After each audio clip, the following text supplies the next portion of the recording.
Each morning offers you a secret doorway, not to the noise, but to yourself. As the Buddha said, what lives in your heart, you magnetize. What exists in your mind, you bring forth. Yet most people wake up only to fall back asleep.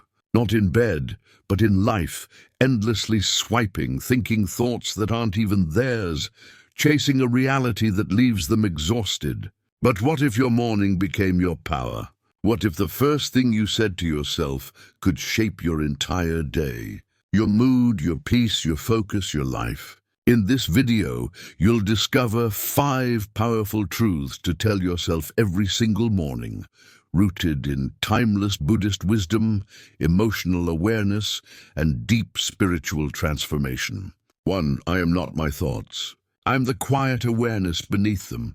Every morning, the world rushes in before the sun fully rises. Thoughts start before our eyes even open. Worries from yesterday, expectations for today, fears for tomorrow. And most people suffer before they've even left the bed, not from pain in the body, but from the noise in the mind. An invisible chaos stirs in our thoughts, and it steals our peace silently. But the first truth you must tell yourself each morning is this: I am not my thoughts. I am the silence beneath them. It sounds simple, but it holds the power to shift your entire day. In Buddhist teachings, the mind is like a monkey jumping from branch to branch, never still. But beyond the monkey's chaos is the sky, vast, silent, undisturbed. That sky is your true self. The mind thinks, judges, predicts, reacts. But you are the one who observes. When you begin the day by identifying with your thoughts, you tie your soul to their fluctuations. If your mental state turns anxious, you experience anxiety.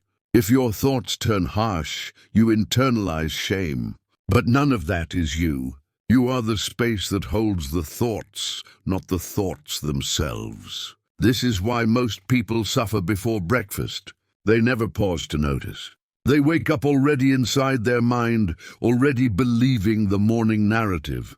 Without knowing it, they let their mind speak first and their spirit second. But a mindful morning is built by reversing that. Let your spirit speak first. Tell yourself, I'm not these thoughts. I am the peaceful awareness watching them drift. This truth changes everything. Because once you create that space, just a moment of awareness, you're no longer trapped in the storm. You are sitting beside it calmly, like a monk beneath a Bodhi tree, unmoved by the wind.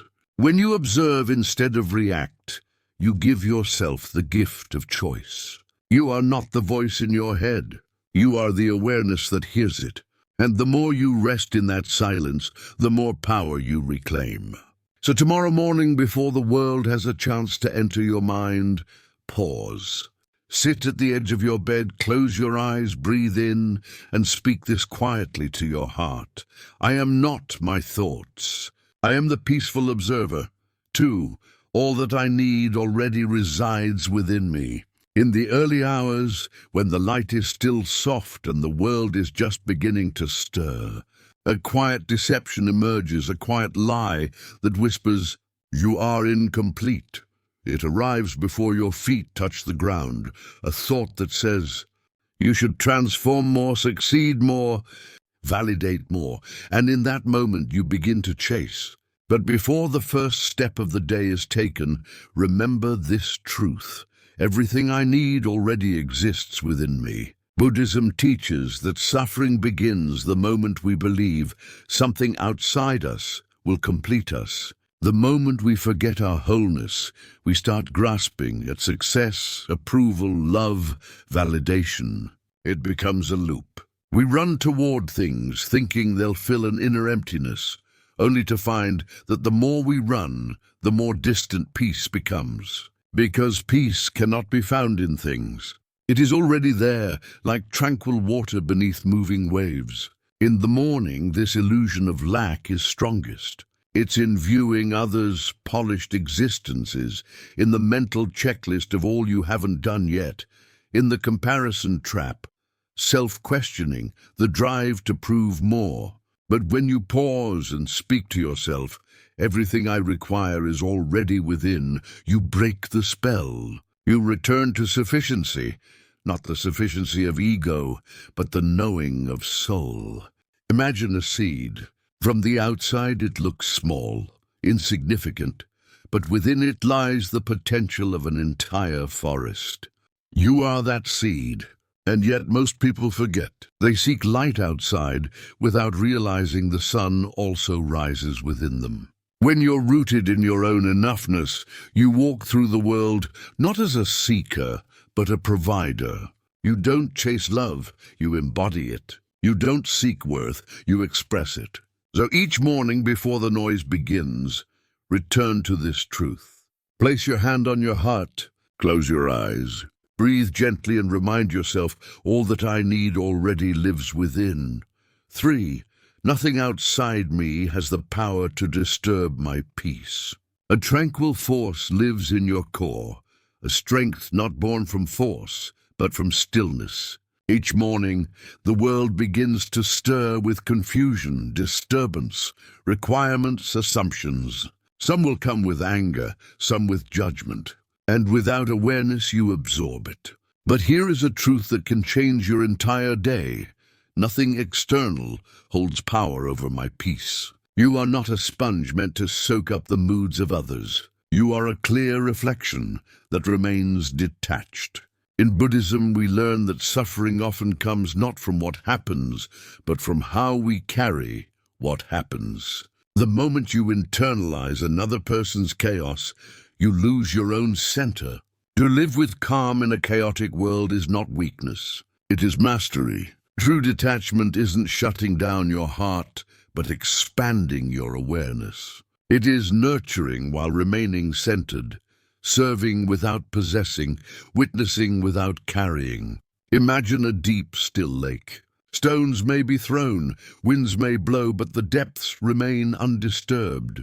This is the practice, to let the world touch the surface, but never shake your foundation. You are not responsible for the emotional atmosphere of other people. Their anger is not yours. Their fear is not yours. What defines you is how you return to yourself after being pulled. Each morning you get to choose. Will you take on the world's heaviness or flow through it with stable tranquility? Say to yourself gently, nothing external holds power over my inner stillness. 4. Today I choose presence over pressure. Most people wake up already running, not with their feet but with their mind. The pressure begins before the eyes fully open. Things to finish, emails to answer, obligations standing like soldiers at the door. This is the truth to carry into the start of each day. Today, I select mindfulness instead of stress. When you rush your morning, you rush your life. You start the day not as an aware soul, but as a device, reacting, hurrying, checking, chasing. Before you've taken your second breath, the day is already in control of you. But Buddhism reminds us to return. Return to your breath. Return to this moment. Because this moment is the only place where life truly lives. The Buddha once said, "The challenge is thinking time stretches forever. We often live as if life awaits us at a distant destination, after the inbox is cleared, after the meeting ends. But life doesn't begin when the to-do list is done. Life is happening now, in this intake of air, this release, in a serene tea moment, in solar warmth caressing you. Pressure is often just a mirage pretending to be critical. It convinces us that rushing is essential, that multitasking is a strength. But pressure only pulls us away. It disconnects us from the softness of the present. Presence is your true home. It asks for nothing but your attention. No show, no flawlessness, just your willingness to show up fully to what's here. So when the morning arrives, don't begin with your to-do list. Begin with a deep breath, a quiet pause, your hand placed on your heart. Speak to yourself with kindness. Today, I pick being here over feeling rushed. 5. I let go to allow life's natural flow. Each morning gives you a quiet choice to grasp or to open your hands. Most of us, without noticing, start the day already clinging to schedules, to hopes, to our vision of how things must happen. But here's a truth that can gently set you free. I'm releasing so existence can flow. Attachment is a subtle type of confinement.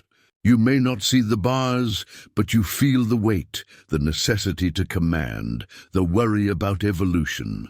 Buddhism teaches that suffering begins where attachment takes root. The moment you say, "This needs to unfold this way," you invite fear. But life, like a river, was never meant to be forced. It was meant to be followed. Your plans matter, but they're not meant to become chains. When you cling too tightly to outcomes, you block what's trying to unfold. Letting go doesn't mean giving up. It means joining the river's path, believing in wisdom larger than yours.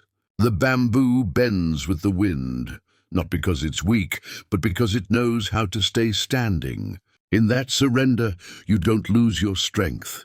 You discover it. So speak softly to your soul as the day begins. I release the need to control. I let go of how I thought things had to be. I allow life to lead me. The more you loosen your grip, the more your life begins to flow, like inhalation, like currents, like days progressing. You move with life instead of struggling against it. As the Zen teaching says, when the mind becomes calm, truth can be heard. Begin each day by connecting with your inner self and watch the external world echo your inner stillness.